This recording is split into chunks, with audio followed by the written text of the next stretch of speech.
370 में जब 370 बनी तभी सारे कांग्रेस के लीडर ज्यादातर देश की संविधान सभा में थे, इसको कोई डिस्प्यूट नहीं कर सकता। उसको टेम्पररी रखा गया। क्यों टेम्पररी रखा? परमानेंट कर देते तो हटाने का सवाल ही नहीं आता। हटाने का रास्ता 373 में डाला गया। क्यों डाला गया भाई? आपने ही डाला है, आपने ही कहा है।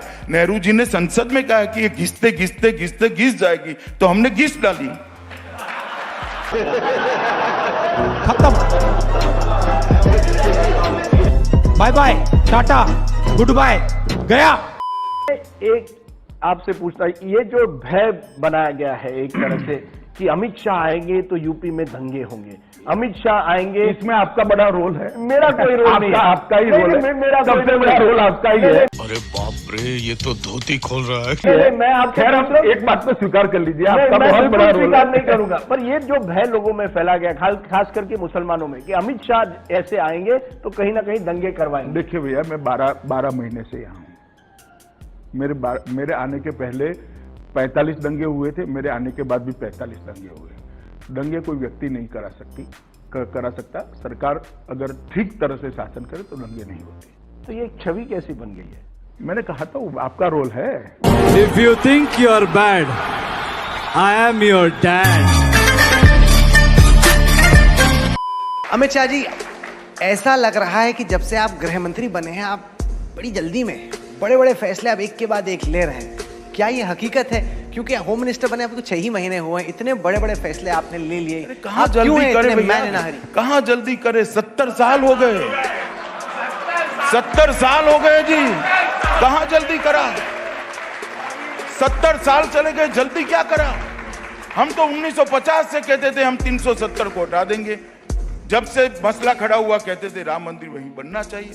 तब से कहते थे ट्रिपल तलाक नहीं होना चाहिए। तब से कहते थे कि सिटीजनशिप अमेंडमेंट एक्ट आना चाहिए।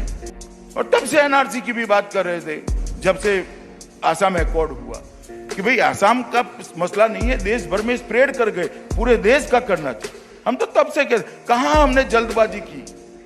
और फॉर योर इंफॉर्मेशन, अभी कोई चुनाव नहीं।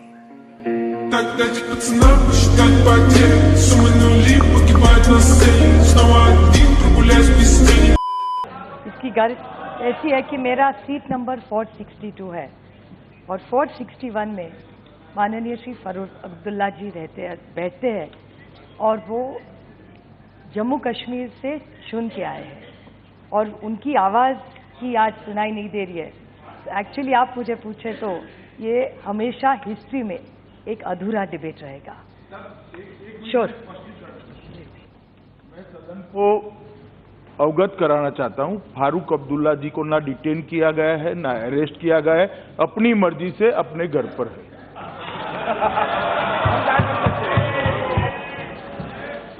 ठीक है, उनकी तबीयत ठीक नहीं है फॉर द रिकॉर्ड। तबीयत मैं ठीक नहीं कर सकता, डॉक्टर कर सकता है। बहुत सारे सदस्य कह रहे हैं फारूक साहब नहीं है, इसका दुख है, नहीं है। फारूक साहब है और अपने घर में है, स्वतंत्र है।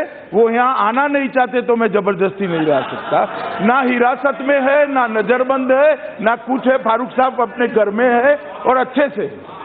With democratically elected political leaders, including 2 former MPs, 2 former CMs of the state, Omar Abdullah and Mehbooba Mufti, under arrest, and the whereabouts of our own colleague, Dr. Farooq Abdullah, unclear. We still need to know where he is. He has not...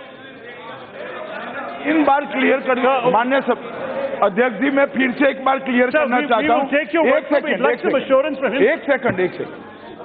मैंने 3 बार clear किया, मगर बार opposition ने मुद्दा कह रहा है फारूक अब्दुल्ला जी अपने घर में है, ना हाउस अरेस्ट है, ना डिटेंशन में है, तबीयत भी अच्छी है और मौज मस्ती में है। आप जरा बात कर लीजिए।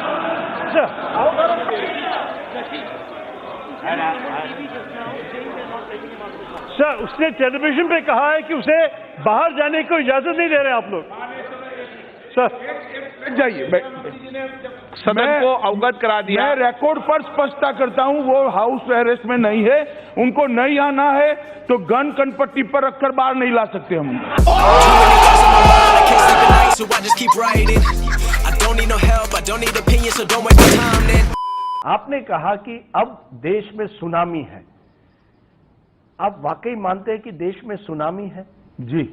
आप मानते हैं, क्योंकि सुनामी का अर्थ यह भी होता है कि सुनामी के बाद डिस्ट्रक्शन भी बहुत होता है। हाँ, तो और पार्टियों का होगा ही, क्योंकि अब तक आप वेव कह रहे थे, नहीं, अब वेव के बाद आप सुनामी कहने लगे। हमारी विरोधी पार्टियों का होगा। देखिए, बड़ा नुकसान होगा।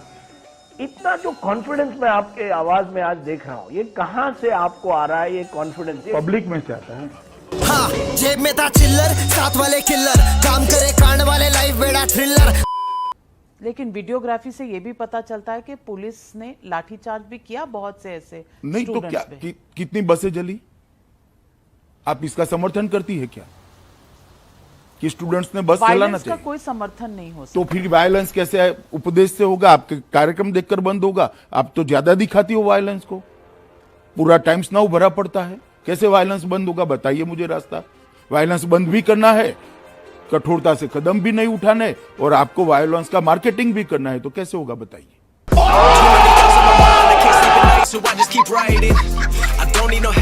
गजब बेइज्जती है।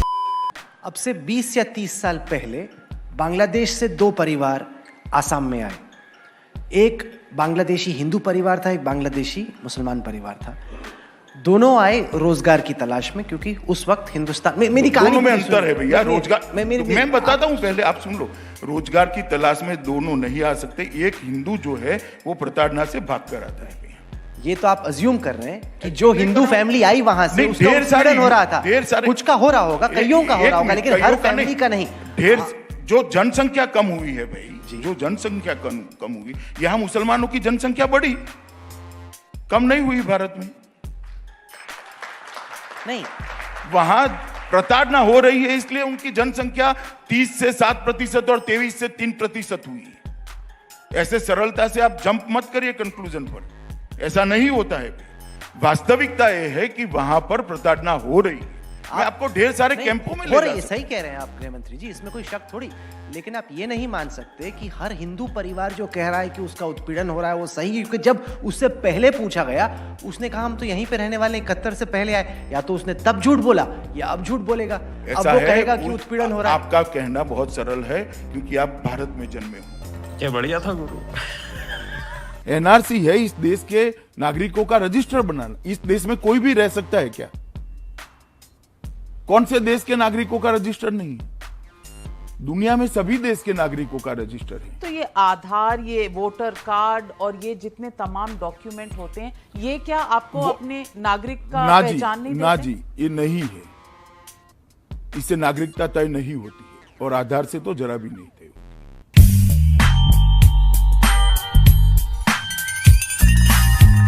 मजा आया।